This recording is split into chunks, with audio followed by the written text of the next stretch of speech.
The crackling fire throws dancing shadows against the canyon walls. Your breathing quickens. Something massive moves through the darkness just beyond the light's reach. Then you see them, 2 glowing eyes, each the size of your fist, floating in the blackness like malevolent stars. The growl starts low, so deep you feel it in your chest before you hear it. Your hand tightens around the wooden spear, its tip hardened by fire, polished smooth by countless hours of preparation. But right now, facing those eyes, that spear feels like a twig. The creature steps into the firelight. 7-inch fangs catch the flame's reflection, curving down from its upper jaw like twin daggers of bone. Muscles ripple beneath tawny fur as it moves with terrifying grace. This is Smilodon fatalis, the saber-toothed cat. 600 pounds of evolutionary perfection designed for one purpose: killing. Your band of 20 souls freezes. Children whimper. Even the bravest hunters feel their hearts hammering. This predator has stalked your kind for generations, turning the night into a realm of terror. One swipe of those massive paws can shatter bones. Those saber teeth can puncture a bison's throat in seconds. But something remarkable happens next. Instead of scattering in panic, your group moves with practiced precision. The strongest hunters step forward, spears angled outward. Others grab burning branches from the fire. Children and elders move to the center. This isn't chaos. It's choreography, refined through countless encounters. The saber-tooth circles, calculating. Its nostrils flare, taking in the scent of 20 humans acting as one. The wall of spear points tracks its movement. Flames wave in its face whenever it ventures too close. For a moment that stretches like eternity, predator and prey lock eyes. But who's really the prey here? The cat snarls, displaying those terrible teeth one final time. Then it melts back into darkness, yielding to an opponent it cannot understand, organized human intelligence. You've just witnessed something extraordinary. Not a human running from a predator, but a predator retreating from humans. This scene, played out 15,000 years ago in what's now California, represents humanity's greatest survival story. How did small, weak humans not just survive, but ultimately outlast Earth's most fearsome predators? The answer lies not in our muscles or teeth, but in something far more powerful: our minds. Imagine a lion. Now give it teeth like curved railroad spikes. Bulk up its front legs until they look like a wrestler's arms. Add specialized neck muscles thick as tree trunks. Congratulations, you've just built a saber-toothed cat. But these weren't the clumsy, dim-witted brutes Hollywood portrays. Smilodon was an engineering marvel, perfected over millions of years of evolution. Those famous fangs? They were precision instruments, not crude clubs. The tips were sharp as surgical scalpels, the edges serrated like steak knives. They slid between neck vertebrae with surgical precision, severing arteries and windpipes in one devastating bite. Here's what made them truly terrifying. Smilodon could open its jaws 110 degrees. A modern lion manages 65 degrees. Picture unhinging your jaw like a snake. That's what these cats could do. This wasn't showing off. It was necessary to clear those massive fangs for the killing bite. North America hosted 3 distinct species, each more fearsome than the last. Smilodon gracilis, the delicate one, still weighed 360 pounds, heavier than most modern lions. Smilodon fatalis, our California resident, averaged 600 pounds of muscle and bone. But South America's Smilodon populator was the heavyweight champion. Some males topped 900 pounds, standing 4 feet tall at the shoulder. That's bigger than the largest tigers alive today. These cats weren't built for marathons. They were ambush specialists, waiting in tall grass or behind rocks for unsuspecting prey. When they struck hard. Those massive forelegs weren't just for show. They were grappling tools designed to wrestle prey to the ground. Once those arms locked around you, escape was nearly impossible. Recent fossil analysis reveals something else. These predators were smart. Brain cavity measurements show larger frontal lobes than modern big cats, suggesting enhanced problem-solving abilities. They hunted in small family groups, coordinating attacks on massive prey like ground sloths and young mammoths. But here's the plot twist that changes everything. Their greatest strength was also their greatest weakness. Those spectacular fangs that made them apex predators, they were fragile. One bad angle during a strike, one kick from desperate prey, and those sabers could snap like icicles. A saber-tooth with broken fangs was a dead saber-tooth. This vulnerability would prove crucial when they encountered an opponent that fought back with intelligence rather than instinct. Us. Let's be honest about our ancestors' chances in a straight fight with a saber-toothed cat. 0. Absolutely 0. A 150-pound human versus a 600-pound killing machine isn't a fight. It's a physics equation with a predictable outcome. Smilodon's paw swipe generated enough force to crack a bison's skull. Its bite, while weaker than a lion's in raw pressure, delivered those saber teeth with the precision of twin surgical strikes. Our ancestors had, what exactly? No claws. Pathetic teeth. Muscles that would make a chimp laugh. The physical mismatch was almost comical. Smilodon could accelerate from rest to 30 miles per hour in 3 bounds. Humans were built for endurance, not speed. Our top sprint barely matches their casual lope. In terms of natural weapons, we came to a knife fight armed with, well, nothing. But evolution plays a long game, and it had given humans something unprecedented in Earth's history. A brain that could outthink instinct. Consider the math of survival. A saber-toothed cat needed to get within striking distance, about 10 feet, to deploy those deadly fangs. But a human with a spear effectively extended their reach to 8 feet. Add the ability to throw that spear accurately, and suddenly the killing zone shifted. The predator had to cross 20 feet of dangerous ground to reach its prey. More importantly, humans didn't fight as individuals. We fought as coordinated groups. 20 humans with spears created a 160-foot perimeter of sharp points. That's not a target. That's a tactical problem no amount of muscle can solve. The cognitive gap was even more decisive. Smilodon operated on instinct refined over millions of years. See prey, stalk prey, kill prey. Humans operated on intelligence that could adapt in real time. See predator, analyze behavior, develop counter-strategy, teach others, refine approach. Here's what really tipped the scales. We could learn from every encounter. A saber-tooth that failed to catch prey simply tried again using the same tactics. A human who survived an attack shared that knowledge with others, who improved upon it and passed it forward.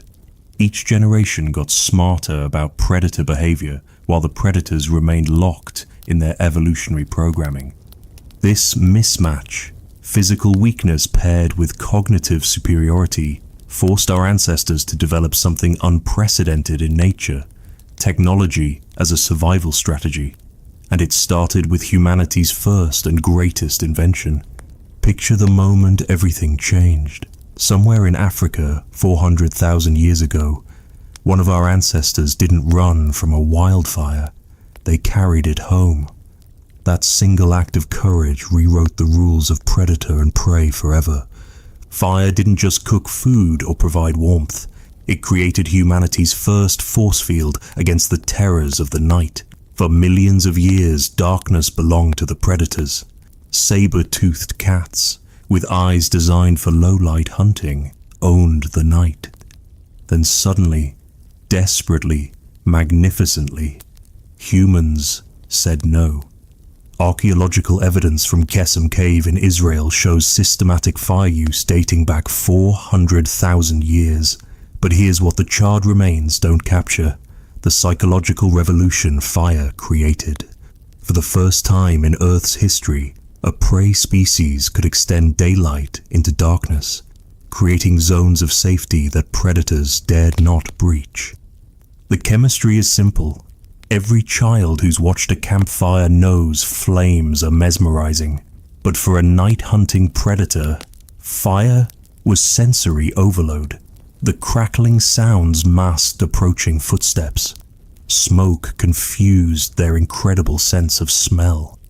The dancing light destroyed their night vision, turning their greatest advantage into a liability.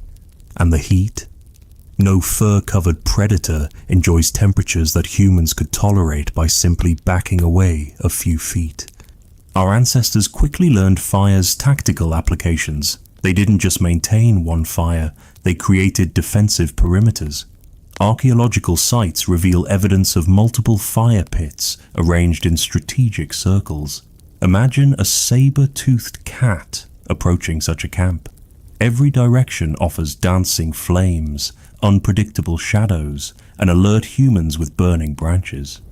But the real genius lay in psychological warfare. Humans discovered that predators have an instinctive fear of wildfire, an evolutionary alarm that screams flee. By controlling fire, humans hijacked this ancient fear response. A burning branch waved at a stalking cat triggered the same panic as an approaching forest fire. The evidence speaks volumes. Fossilized campsites from the Pleistocene show burn patterns indicating continuous fire maintenance, flames that never died. Some sites reveal torch-making debris, evidence our ancestors created portable fire for nighttime activities.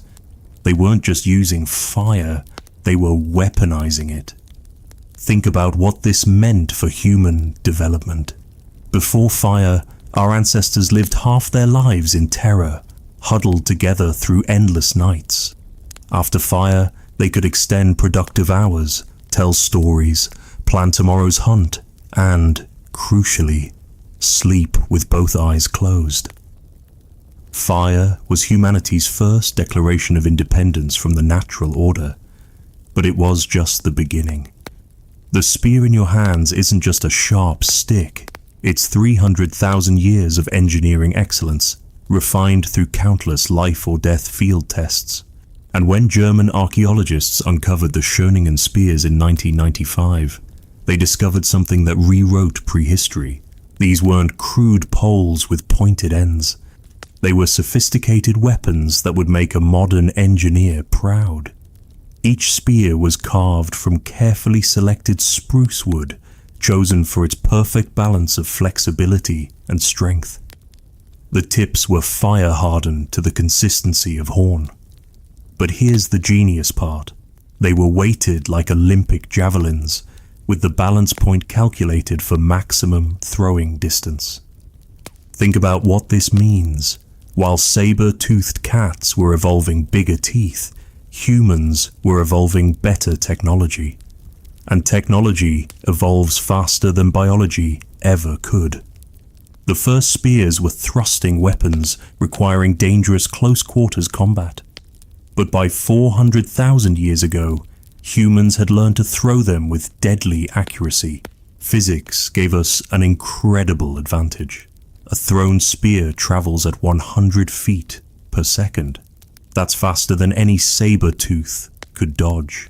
Suddenly, humans could kill from 60 feet away, while predators needed to close within 10 feet. But the real revolution came with what archaeologists call the distance multiplier effect. A human with a throwing spear wasn't just dangerous at 60 feet, they were dangerous at any distance less than that. A stalking saber-tooth had to calculate not just where the human was, but where they could move and still launch a lethal strike. The archaeological record reveals continuous innovation. By 30,000 years ago, humans invented the atlatl, a spear thrower that increased velocity by 60% and range by 100%. Later came specialized point designs. Wide blades for maximum bleeding, narrow points for penetrating thick hide, barbed designs that stayed in the wound. Here's what made human weapons truly terrifying to predators. They learned. Every failed hunt, every broken spear, every successful defense taught lessons that improved the next generation of weapons. Smilodon's fangs remained unchanged for millions of years. Human spears improved every century. The evidence from kill sites is revealing. Mammoth skeletons pierced by multiple spears show coordinated hunting strategies. But defensive weapons left different marks, single, precisely placed wounds in predator bones, suggesting calculated self-defense rather than hunting. These weapons did more than protect. They changed human psychology. A human with a spear walks differently than one without. They stand taller, range farther, take calculated risks. They stop thinking like prey and start thinking like predators. And once humans started thinking like predators, the real game began.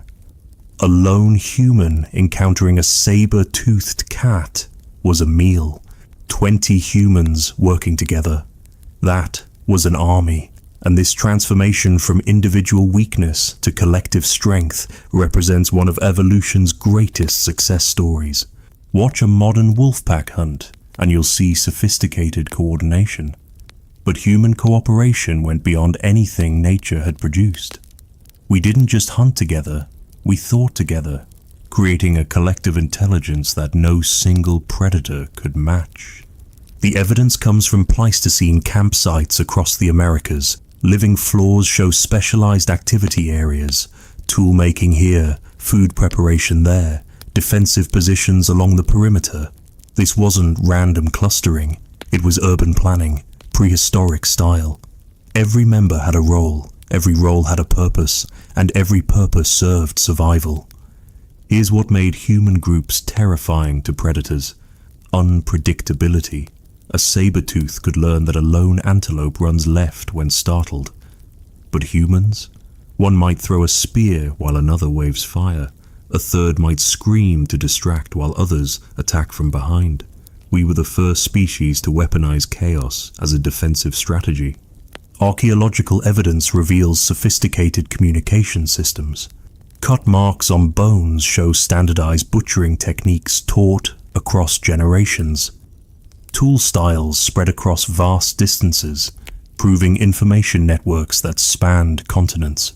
When one group discovered a new anti-predator tactic, that knowledge spread like wildfire. The math of group defense was compelling. A single human might spot a stalking predator 30% of the time, but 20 humans with designated lookouts. The detection rate approached 100%. Add children's sharp eyes and elders' experience, and you had a surveillance system that never slept. But the real advantage was psychological. Predators are risk calculators, hardwired to avoid injury. A broken bone means starvation. Facing a coordinated group with spears and fire, even a successful attack might result in crippling wounds. For a solitary hunter like Smilodon, those odds simply didn't compute. We see this in the fossil record.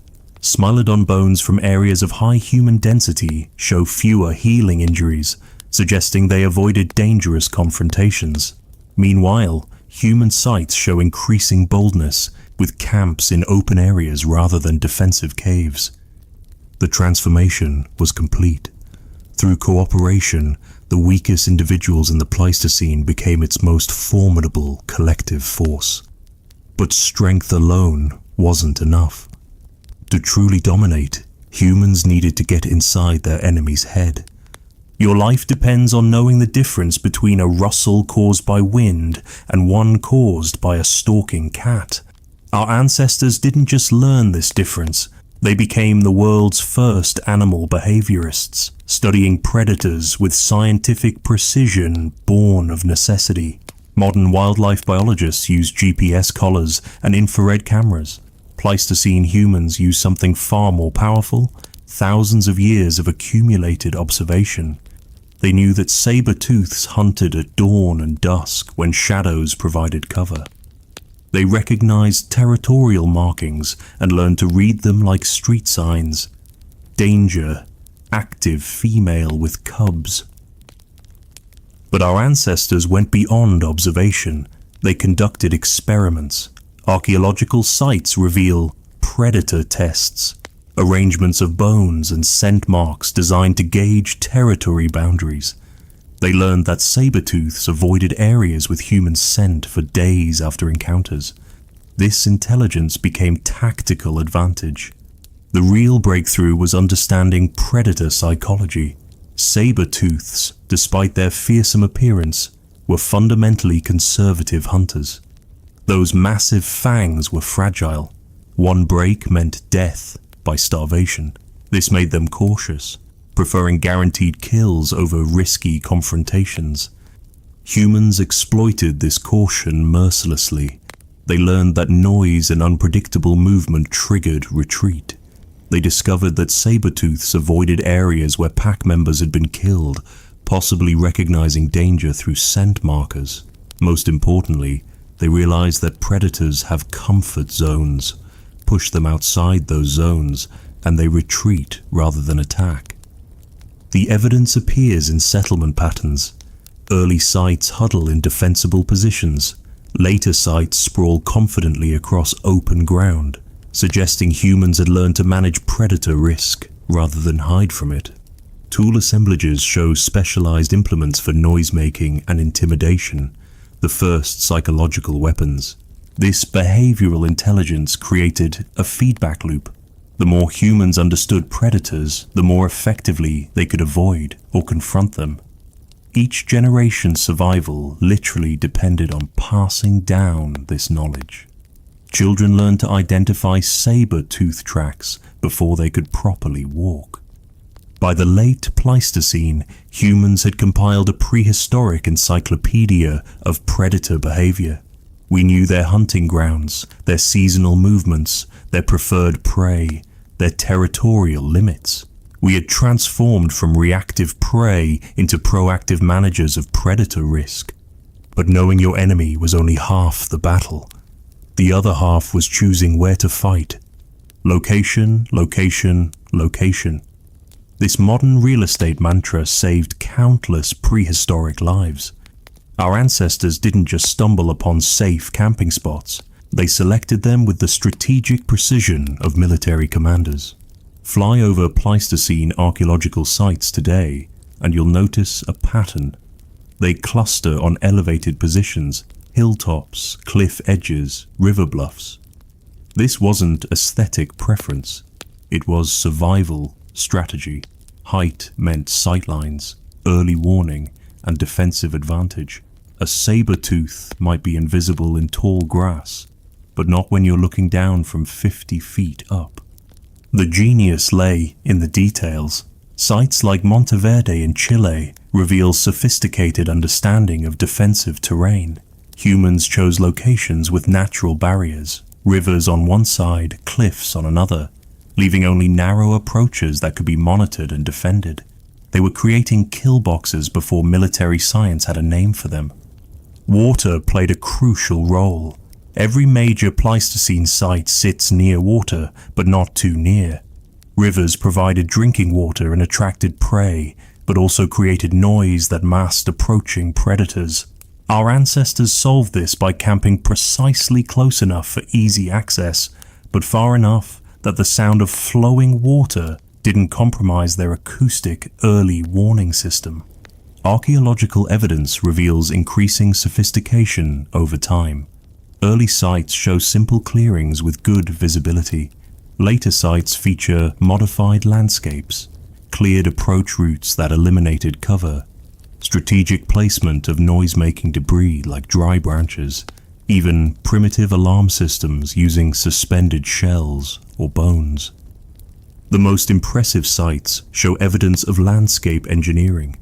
At Schöningen, humans apparently maintained clearings around their camps, systematically removing vegetation that predators could use for cover.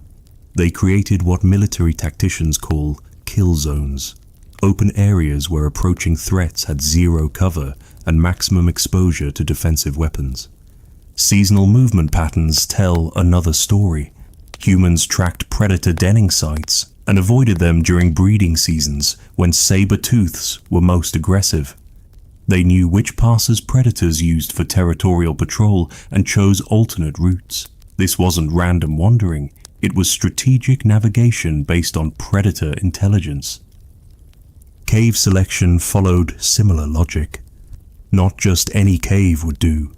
Ideal defensive caves had narrow entrances that neutralized a predator's size advantage, multiple chambers allowing retreat, and, crucially, secondary exits. No one wanted to be trapped in a dead-end cave with a hungry saber-tooth blocking the only exit. These settlement strategies reveal profound intelligence. Our ancestors weren't just reacting to predator threats, they were anticipating them, planning for them, engineering solutions before problems arose. They had transformed landscape itself into a defensive weapon. For 10,000 years, humans and saber-toothed cats shared the Americas. This wasn't a brief encounter. It was an evolutionary marathon that shaped both species in ways we're only beginning to understand. The timeline itself tells a remarkable story. When the first humans crossed the Bering Land Bridge around 20,000 years ago, they entered a continent ruled by megafauna. Saber-tooths had been apex predators here for over 1 million years. They owned this land, and humans were the invasive species.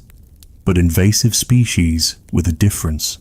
Most animals entering new territories either adapt to existing predators or die. Humans did something unprecedented. They forced the predators to adapt to them. Archaeological evidence from the oldest American sites shows immediate adoption of anti-predator strategies perfected in Africa and Eurasia. The coexistence wasn't peaceful, but it was stable. For millennia, both species found a balance. Humans learned to exploit resources. Saber-tooths ignored. Small game, shellfish, plant foods. Saber-tooths continued focusing on megafauna. When their hunting grounds overlapped, humans used their technological edge to avoid direct competition. Seasonal patterns emerged. During summer, when prey was abundant, both species could hunt without conflict. Winter brought desperation and increased encounters. Fossil evidence from this period shows more predator-inflicted injuries on human remains during cold months, suggesting resource competition intensified with scarcity. But something fascinating happened over those 10,000 years. Saber-tooth behavior began changing. Later, Pleistocene specimens showed dietary shifts. Less focus on megafauna, more on medium-sized prey. Were they avoiding competition with increasingly effective human hunters? The evidence suggests yes. Human sites from this period reveal increasing confidence. Early American camps were small, defensive, temporary. By 15,000 years ago, we see larger settlements, permanent structures, even luxury items like decorated tools and jewelry. This wasn't a species in hiding. It was a species in ascendance. The relationship complexity appears in rock art. Cave paintings from this period sometimes depict saber-tooths, but not always as monsters. Some images suggest respect, even reverence. After 10,000 years of coexistence, these predators had become part of human cultural consciousness, dangerous neighbors rather than alien threats. Population dynamics tell the final chapter. Human numbers slowly increased throughout this period. Saber-tooth populations remained stable until about 13,000 years ago, then crashed catastrophically. The long game was ending, and humans were winning. But victory required one more element: proof. and that's exactly what archaeologists found in the most unlikely place. In 1969, construction workers in Los Angeles hit something unexpected. Bones. Not just any bones. Thousands of them preserved in natural asphalt at Rancho La Brea. Among them were saber-toothed cats, and, crucially, evidence of human activity that would revolutionize our understanding of predator-prey relationships. The tar pits were nature's perfect trap and preservation system. Animals stuck in the asphalt attracted predators who also became trapped. Over millennia, this created the world's most complete record of Pleistocene life. But it wasn't until recent technological advances that scientists discovered the human signatures hidden in these bones. Enter the age of 3D scanning and artificial intelligence. Researchers trained machine learning algorithms to recognize cut marks on bones with 94% accuracy. The V-shaped grooves, internal striations, and oblique angles were unmistakably human-made, and they appeared on saber-tooth bones dated to 15,200 years ago. These weren't random marks. The patterns showed systematic butchering, humans processing saber-tooth carcasses for meat, hide, and possibly ceremonial purposes. This reversed everything we thought we knew. Humans weren't just defending against these predators, they were hunting them. But the evidence goes deeper. Isotope analysis of human remains from the same period reveals dietary signatures. The ratios of carbon and nitrogen tell us what percentage of diet came from different sources. Some individuals show markers consistent with consuming carnivore meat, a dangerous practice unless you're confident in your hunting abilities. Geographic distribution patterns provide another clue. Saber-tooth fossils from areas of high human density show different mortality patterns than those from human-free zones. In human-occupied territories, fewer saber-tooths reached old age. Juvenile mortality increased. These patterns mirror what we see in modern ecosystems where humans hunt apex predators. The timeline of extinction is perhaps most telling. Saber-tooths didn't disappear everywhere at once. They vanished first from areas of highest human density, lingering in remote regions for thousands of years longer. In North America, they were gone by 13,000 years ago. In South America's remote areas, they survived until 8,200 years ago. Site-specific evidence adds detail to the story. At Cueva del Milodon in Chile, saber-tooth remains appear in the same layers as sophisticated human tools. At Monteverde, cut marks on megafauna bones show humans were competing directly for the same prey saber-tooths needed to survive. The bones tell a clear story. Humans didn't just defend against saber-toothed cats. They systematically outcompeted, occasionally hunted, and ultimately outlasted Earth's most specialized killing machines. The evidence was there all along, written in stone and bone, waiting for science to develop the tools to read it. The moment arrived when humans stopped running and started hunting. But how do you hunt a creature that can kill you with a single swipe? Our ancestors developed tactics so effective that modern military strategists would recognize them instantly. The breakthrough was realizing that saber-tooth's greatest weapon, those massive fangs, created a fatal vulnerability. Unlike modern cats that kill with a suffocating bite, saber-tooths needed precise positioning to deploy their sabers. They had to grapple prey, position the head just right, then drive those teeth home. This took time. Time that humans exploited. Archaeological evidence reveals coordinated hunting strategies that would make Navy SEALs proud. The bait and switch. One group of humans would create noise and movement to draw the cat's attention, while others moved into striking position. The porcupine defense. Forming circles with spears pointing outward, creating an impenetrable hedge of sharp points. The fire drive, using controlled burns to channel predators into killing zones. But the most devastating tactic was persistence. Hunting turned defensive. Humans couldn't outrun a saber-tooth, but we could outlast one. These ambush predators relied on explosive energy for quick kills. Force them into extended confrontations, make them waste energy on false charges, and they quickly exhausted themselves. Evidence from kill sites shows humans learned to target specific vulnerabilities. Spear points concentrated on the ribcage, not to pierce the heart, but to damage lungs and reduce the cat's stamina. Leg wounds that wouldn't kill immediately, but would cripple hunting ability. This wasn't about brave warriors facing down monsters. It was about intelligent humans dismantling a predator's ability to function. The psychological warfare was equally sophisticated. Humans discovered that saber-tooths, like all cats, were creatures of habit. Disrupt their routines, contaminate their marking sites, leave human scent on their regular paths, and you created stressed, mistake-prone predators. A nervous saber-tooth was a vulnerable saber-tooth. Tool specialization reveals tactical evolution. Early Pleistocene sites show general-purpose spears. Later sites feature specialized weapons, heavy thrusting spears for defensive lines, light throwing spears for distance attacks, barbed points designed to break off in wounds. Some sites even show primitive pike formations, long spears designed to receive charging predators. The final evolution was from defense to offense.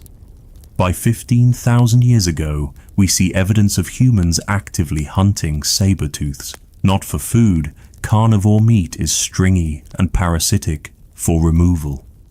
These were search and destroy missions aimed at clearing territories of dangerous predators. Not all saber-tooths were created equal.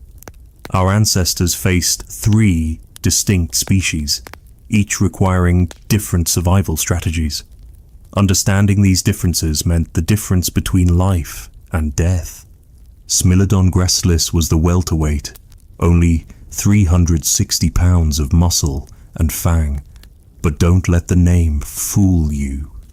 Gracilis was faster than its larger cousins, more agile, possibly more intelligent. Fossil evidence suggests they hunted in larger groups, making them unpredictable and dangerous. Humans encountering gracilis had to worry not just about the cat they could see, but the ones they couldn't. Enter Smilodon fatalis, the iconic saber-tooth of North America. At 600 pounds, it was the perfect predator for taking down horses, bison, and ground sloths. But that size came with limitations. Fatalis needed specific hunting conditions, broken terrain for ambush, large prey for energy efficiency, and solo hunting territories. Humans learned to avoid these kill boxes or transform them through fire and clearing. Then there was the monster. Smilodon populator of South America grew 50% larger than its North American cousin. Some males reached 900 pounds. Imagine a grizzly bear with saber teeth, but bigger isn't always better. These giants were so specialized for megafauna that they struggled when prey became scarce. Their size made them easier to track, slower to maneuver, more vulnerable to coordinated human attacks. The archaeological record reveals region-specific human adaptations. North American sites show defensive structures designed for medium-sized predators. Fatalis territory. South American sites feature more robust defenses, higher settlements, and evidence of larger hunting parties. Humans weren't using one-size-fits-all strategies. They were adapting to local threats. Temporal patterns are equally revealing. Gracilis disappeared first, around 500,000 years ago, outcompeted by its larger relatives. This meant early humans faced an evolving threat, each new species bigger and more specialized than the last. But humans evolved faster, culturally speaking, developing new tactics for each new threat. The real game changer was when humans learned to exploit interspecies competition. Fatalis and Populator had overlapping ranges in Central America, Territorial disputes between saber-toothed species created opportunities. Humans could avoid areas of conflict or scavenge casualties from these titanic battles. Extinction timing tells the final story. Despite size advantages, populator lasted longest, until 8,200 years ago in remote areas. Why? Because they lived in regions where human populations expanded latest. When humans finally arrived in force, even the 900-pound giant couldn't compete with coordinated intelligence. 13,000 years ago, the American landscape changed forever. Within a geological heartbeat, maybe 1,000 years, the mighty saber-toothed cats vanished. What force could erase predators that had ruled for millions of years? Look in the mirror. The extinction wasn't subtle, it was catastrophic. At Rancho La Brea, the fossil record shows saber-tooths numerous until about 13,000 years ago, then nothing. No gradual decline, no lingering populations. One geological layer has abundant remains, the next is empty. This pattern repeats across North America with eerie consistency. Climate change played a role. The younger Dryas brought rapid cooling, then warming. But saber-tooths had survived dozens of ice ages. What made this one different? The presence of a new super predator that killed with brain instead of brawn. Homo sapiens. The smoking gun comes from population dynamics. In areas where humans arrived early, saber-tooths disappeared early. Where humans arrived late, saber-tooths lasted longer. The correlation is too perfect for coincidence. Map human expansion across the Americas, and you map saber-tooth extinction with uncanny accuracy. But humans didn't need to hunt every saber-tooth to extinction. We just had to break their ecological niche. Saber-tooths required large prey at specific densities. When human hunting reduced mammoth and ground sloth populations below critical thresholds, the specialist predators starved. Generalist predators like wolves and bears survived. Specialists died. Fire-mediated landscape change accelerated the process. Humans used controlled burns to create grasslands favorable to human-preferred prey like deer and rabbits. These fires destroyed the mixed woodlands where saber-tooths ambushed megafauna. We weren't just hunting them, we were terraforming their habitat out of existence. The speed suggests something more. Active extermination. When humans decide a predator is too dangerous to tolerate, that predator's days are numbered. Ask the wolves of medieval Europe or the tigers of ancient China. The same pattern played out in Pleistocene America. Systematic removal of perceived threats. The last saber-tooths died as they lived, magnificently. Fossil evidence shows no signs of starvation or disease in final populations.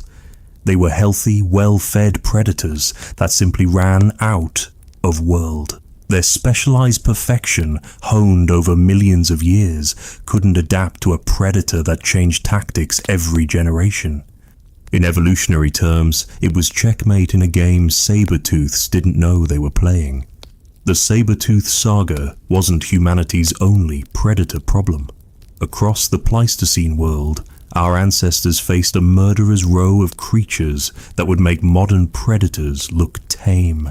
Each required unique strategies, but the underlying pattern remained. Brain beats brawn. Consider the cave bear, 1,500 pounds of muscle and fury. Unlike saber-tooths, these omnivores competed directly with humans for cave shelters. The solution? Humans learned to attack during hibernation, when bears were vulnerable. Archaeological sites show systematic clearing of caves, generation after generation. We turned their greatest adaptation, winter sleep, into fatal weakness. Cave lions presented different challenges. These pack hunters were faster than saber-tooths, smarter, more adaptable. But they had one weakness: extreme territoriality. Humans learned to exploit territorial boundaries, moving through seams where different prides intersected. When forced to fight, Humans used the same coordinated spear tactics that worked on saber-tooths, but with larger groups. The short-faced bear was North America's nightmare, 12 feet tall, standing upright, able to run 40 miles per hour. These 800-pound sprinters made saber-tooths look manageable. Human response: complete avoidance. Settlement patterns show humans simply didn't establish camps in short-faced bear territories until after their extinction. Sometimes the smart strategy is not to play. But the most relevant comparison comes from Eurasia, where Homo therium, the scimitar-toothed cat, presented similar challenges to Smilodon. European humans developed almost identical tactics: elevation advantage, fire barriers, coordinated spear defense. Convergent evolution of survival strategies across continents proves these weren't lucky accidents, but logical responses to similar threats. The pattern holds worldwide. When humans encountered Thylacoleo in Australia, the marsupial lion, they used fire-driven landscape management. Against Megalania, the giant monitor lizard, they exploited the reptile's temperature sensitivity. Every predator had a weakness. Human genius lay in finding and exploiting it. Modern parallels are instructive. The Maasai coexisting with lions, Indian villagers managing tigers, Inuit navigating polar bear territories, all use strategies pioneered in the Pleistocene. Respect the predator, understand its behavior, exploit its weaknesses, maintain technological advantage. The playbook hasn't changed in 50,000 years. What made the saber-tooth victory special was its completeness. Other predators retreated, adapted, found niches. Saber-tooths, too specialized to change, simply vanished. It was evolution's starkest lesson. In a changing world, the most fearsome predator is the one that can change fastest. And nothing changes faster than human culture.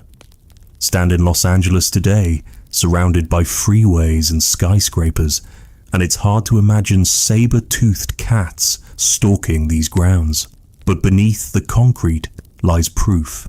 Millions of bones testifying to an epic struggle our ancestors won through intelligence, cooperation, and relentless innovation.